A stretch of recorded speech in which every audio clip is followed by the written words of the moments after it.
ఈరోజు మరి జయశంకర్ తెలంగాణ వ్యవసాయ విశ్వవిద్యాలయంలో మన సీఎం గారి చేతుల మీదుగా వన మహోత్సవ కార్యక్రమాన్ని ప్రారంభించుకున్న శుభ సందర్భంలో వేదిక మీద ఉన్నటువంటి పెద్దలకు మన అన్న రేవంత్ రెడ్డి అన్నకు అదేవిధంగా వచ్చిన అతిథులకు అధికారులకు మరియు పత్రికా మిత్రులకు నాయకులకు కార్యకర్తలకు అందరికీ నా హృదయపూర్వక నమస్కారం. మరి వృక్షో రక్షిత రక్షితః అనేది మనందరికీ కూడా పూర్వకాలం నుంచి పెద్దలు చెప్పినటువంటి విషయం. చెట్టును మనం రక్షిస్తే చెట్టు మనల్ని రక్షిస్తుంది.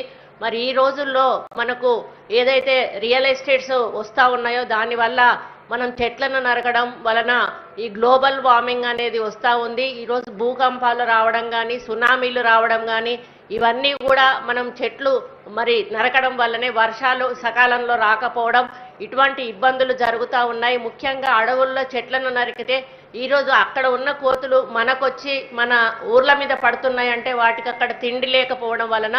కాబట్టి మనం చెట్లను నరకడం మానేయాలని చెట్లను పెంచడం నేర్చుకోవాలి. ఎందుకంటే మనం పెంచిన చెట్లు మనల్ని కాపాడుతాయి.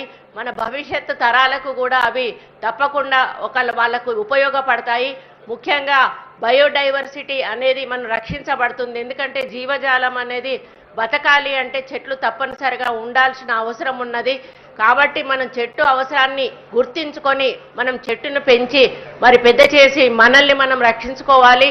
మన సమాజాన్ని మన భవిష్యత్తు తరాలను కూడా రక్షించాలి. దాంట్లో ప్రతి ఒక్కరూ పాత్రదారులు కావాలి.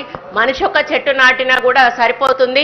మరి ఈసారి మా పీసీసీఎఫ్ గారు అన్నట్టుగా 100% రీచ్ కావడానికి ప్రతి ఒక్క డిపార్ట్మెంట్ కూడా సహకరించాలని తెలియజేసుకుంటూ ఇక్కడ వచ్చిన మీరందరూ కూడా దీన్ని ఒక ఉద్యమం లాగా ముందుకు తీసుకెళ్లి మనం 100% రీచ్ అయ్యే విధంగా మీరు మొక్కలను నాటి ఈ యొక్క మరి మన భౌగోళిక పరిస్థితులను బాగుపరచాలని చెప్పి తెలియజేస్తారు.